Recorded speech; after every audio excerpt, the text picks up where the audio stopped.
இப்போ சுவையான ஸ்பாஞ்ச் மாதிரி கேரளா ஸ்பெஷல் கலத்தப்பம் ரெடி ஆயிடுச்சு. இப்போ இதை வெட்டி காமிக்கிறேன், எவ்வளோ சாஃப்டாக இருக்குன்னு பாருங்கள்.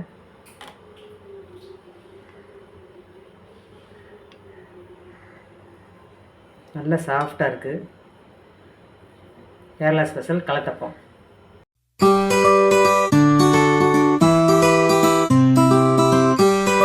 வணக்கம், மில்லட் மகாராணி மதுரையிலேருந்து சுமதி பேசுகிறேன். இன்றைக்கி கேரளா ஸ்பெஷலான கலத்தப்பம் எப்படி செய்யணும்னு பார்க்கலாம், வாங்க வீடியோக்கு. 1.5 கப்பு பச்சரிசி எடுத்திருக்கேன். அதுக்கு அதே 1.5 கப் அளவு வெல்லம் எடுத்திருக்கேன். வெல்லம் கம்மியாக வேணும்ன்றத 1.25 கப்பு எடுத்துக்கலாம். அப்புறம் அதுக்கு ஒரு 1/4 கப்பு சாதம், வடித்த சாதம் எடுத்து வச்சுருக்கேன். அப்புறம் ஒரு அரை மூடி அளவு தேங்காய், 4 சின்ன வெங்காயம் பொடிசா நறுக்கி வச்சுருக்கோம்.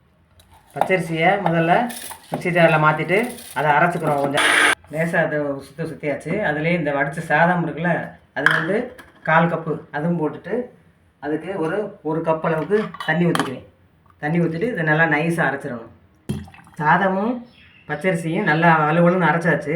அதுலேயே நீங்கள் ஏலக்காய் முழுசாக இருந்தாலும் முதலே போட்டு அரைச்சிக்கலாம். நான் ஏலக்காய் பவுட்ரு இருக்கனால ஒரு 1/4 ஸ்பூன் ஏலக்காய் பவுட்ரு, 1/4 ஸ்பூனோட ரொம்ப கம்மியாக கொஞ்சம் உப்பு, ஒரு அரை ஸ்பூனு பேக்கிங் சோடா, இது 3 சேர்த்து இன்னொரு சுற்று இதை மிக்சியில் போட்டுக்கிறேன். இப்போ இதில் கொஞ்சம் போல் ஒரு அரை டம்ளர் தண்ணி ஊற்றிட்டு வெள்ளத்தை கரைச்சி அதை வடிகட்டிக்கிறணும். இப்போ வெல்லம் கரைஞ்சிருச்சு, இது இருக்கட்டும். இது கொதிக்க ஊற்றாமல் கொஞ்சம் இளஞ்சூடாக இருக்கும்போது இந்த மாவில் ஊற்றணும். அவ்வளோன்னு அரைச்சாச்சு. இது ஒரு பாத்திரத்தில் மாற்றிக்கிறேன். மாவில் வெள்ளத்தை வடிகட்டி நல்லா கலந்துக்கிறோம். கொஞ்சம் சூடு இருக்கும்போதே அதை கலந்துடணும். இதில் இப்போ 2 ஸ்பூன் நெய் ஊற்றிக்கிறேன்.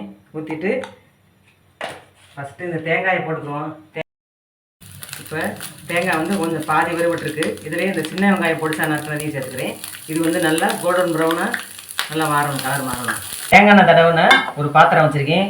நீங்கள் குக்கர்லேயே பண்ணாலும் பண்ணலாம். நான் இந்த பாத்திரத்தை ஊற்றிக்கேன், அதை சட்டியில் வச்சு வேக வைக்க போகிறோம். அதனால் இதில் ஒரு பாதி வெங்காயமும் அந்த தேங்காய் வறுத்தங்க அந்த பாதியை போட்டுக்கிறேன். இதில் இந்த மாவை சேர்த்துக்குவோம். நான் அடிக்கணமான பாத்திரம் வச்சு அதை ஹீட் பண்ணிவிட்டேன். ஸ்டாண்டில் இந்த கலத்தப்பம் மாவை வச்சுக்குவோம். டைரெக்டாக பாத்திரத்தை ஊற்றி பண்ணலாம். நான் இந்த மாதிரி பண்ணுறேன். இப்போ இதை மூடி வச்சுக்கிடுவோம். கொஞ்சம் வேகும் போது மேலாப்பில் இன்னும் கொஞ்சம் அந்த தேங்காயை போட்டுக்குருவோம். இப்போ இப்படியே லோ ஃப்ளேம்லேயே ஒரு அரை மணி நேரம் வேகணும். இப்போ ஒரு 2 நிமிஷம் ஆச்சு. இது இருக்கிறது எல்லாமே இதை சேர்த்துக்குருவோம். நீ மூடி வச்சுட்டு அரை மணி நேரம் வச்சு பார்ப்போம். இப்போ கேரளா ஸ்பெஷல் கலத்தப்பம் ரெடி ஆயிடுச்சு.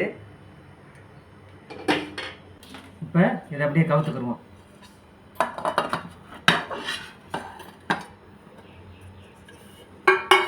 இப்போ சுவையான ஸ்பாஞ்ச் மாதிரி கேரளா ஸ்பெஷல் கலத்தப்பம் ரெடி ஆயிடுச்சு. குழந்தைங்களுக்கெல்லாம் ரொம்ப ரொம்ப சத்துள்ளது. இது வெல்லம், அரிசி, தேங்காய் இதுதான் சேர்ந்துருக்கு. எண்ணெயெல்லாம் ஊற்றி டீப் ஃப்ரை பண்ணுறது இல்லை, நல்லா ஆவியிலே வந்துருக்கு. எவ்வளோ சாஃப்டாக இருக்குன்னு பாருங்கள். இப்படி சாஃப்டாக இருக்குது.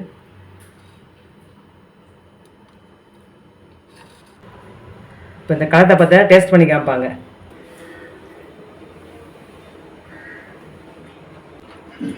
எப்படி இருக்கு? சூப்பர் டேஸ்ட்டாக இருக்குது, அருமையாக இருக்குங்க. சின்ன குழந்தைங்க ரொம்ப விரும்பி சாப்பிடுங்க. ரொம்ப வித்தியாசமான டேஸ்ட்டாக இருக்குது.